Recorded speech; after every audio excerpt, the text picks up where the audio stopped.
আসসালামু আলাইকুম, কেমন আছেন সবাই? আশা করছি সবাই ভালো আছেন। আলহামদুলিল্লাহ আমি অনেক ভালো আছি। আজকে যা যা রান্না করব তাই আপনারা দেখবেন। আজকে রান্নার পাশাপাশি অনেক কাজই করব। দেখতেই পাচ্ছেন 2 চুলায় রান্না বসাই দিলাম তাড়াতাড়ির জন্য। এমনি তো গ্যাস নেই, প্রতিদিনই আমাদের বাসার গ্যাস চলে যায়, অনেক কম গ্যাস থাকে, সেটা দিয়ে রান্না করতে হয়।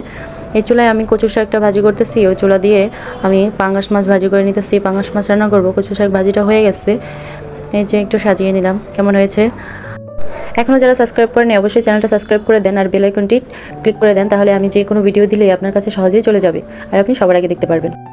এখন আমি আলু দিয়ে পাঙ্গাস মাছ রান্না করব, সেটাই বসাই দিতেছি।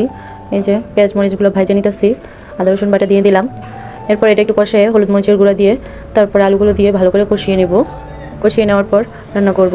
রান্নার এই পর্যায়ে বলে দিচ্ছি, যারা যারা এখনও লাইক কমেন্ট করেনি অবশ্যই একটা লাইক কমেন্ট করে জানাবেন আমার রান্নার ভিডিও কেমন লাগে। অবশ্যই ভুল ত্রুটি হলেও সেটাও জানাবেন, আর কেমন ভিডিও দেখতে চান চাইলে সেটাও জানাতে পারেন, আমি সেরকমই ভিডিও করতে চেষ্টা করব।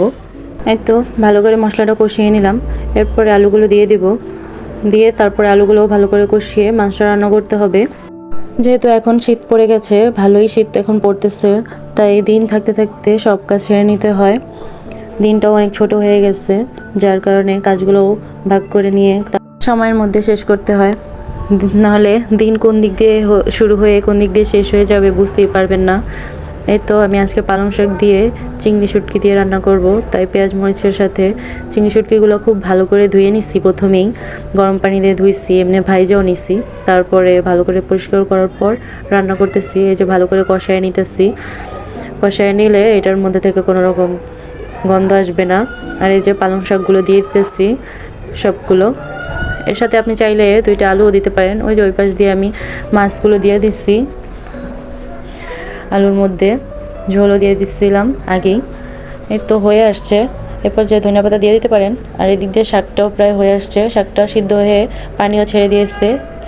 এদিক দিয়ে আমি থালা বাসন ধুয়ে নিতেছি, যেহেতু রান্না করার সময় প্রচুর থালা বাসন বের হয়। এই যে শাকের মধ্যে একটুখানি পানি দিয়ে ঝোল বানিয়ে নিলাম। এই যে বেসিনগুলো পরিষ্কার করে নিতেছি। কাজকর্ম শেষে বেসিনগুলো ভালো করে ধুয়ে না রাখলে নোংরা নোংরা দেখা যায়। এই তো দেখবেন এখন কতটা চকচক করবে বেসিনটা। দেখছেন ফাইনাল লুক কত সুন্দর লাগতেছে, পরিষ্কার। এই তো রান্নাবান্না প্রায় শেষের দিকে, শাকটাও হয়ে আসছে। একটু লবণ চেয়ে নিলাম, লবণটা ঠিকঠাক আছে নাকি। এই তো বাইরে নিছি পাতিল থেকে, যেহেতু এটা অনেক বড় পাতিলের মধ্যে রান্না করছি। শাক যেহেতু কই মাঝে রান্না করার পর এই যে খাওয়া দাওয়া শুরু করে দিলাম। কচু শাকটা দিয়ে আগে খাইয়ে নিলাম, আলহামদুলিল্লাহ অনেক মজা হয়েছে। এখন পালং শাকটা দিয়ে খাবো, সেটাও অনেক ভালো হয়েছে। রান্নাগুলো খাইয়ে অনেক মজা লাগছে। আজকে 3 পদ রান্না করছি, না করলেও হয়তো। খাওয়া দাওয়া শেষে ঘুমাইছিলাম বাবুরে নিয়ে একটু। ঘুম থেকে উঠে বিকাল দিকে একটু কাজকাম করলাম। ঘুম থেকে উঠে সকালের অপূর্ণ কাজ এখন করতেছি। আলমারিতে ধুলাবাড়ি জয়মা জিনিসপত্রগুলো সব নোংরা নোংরা দেখা যেতেছিল। সকালবেলায় করতে চাইছিলাম, কিন্তু বাবুর চিলাচিলি কান্নাকাটির জন্য আর করতে পারিনি। উপরেরটা একটু ঠিক করে রেখে দিয়েছিলাম ধুইয়া সব কিছু। তারপর এখন সব কিছু বের করে এগুলো পরিষ্কার টরিষ্কার করে তারপর আবার গুছিয়ে রাখবো, সাজায় রাখবো। নিজের সংসার গুছাতে অন্যরকম আনন্দ লাগে, তাই না? প্রতিটা মেয়েরই সংসারের প্রতি অন্যরকম একটা মায়া ভালোবাসা কাজ করে।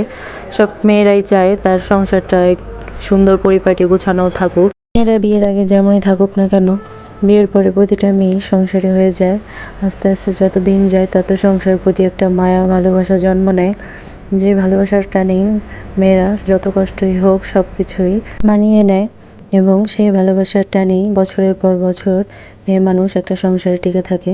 এই দেখুন কাজ করতে করতে আমার হাত ইয়ামিনের আব্বুর খেলার প্রাইসটা হাত থেকে পড়ে ভেঙে গেল।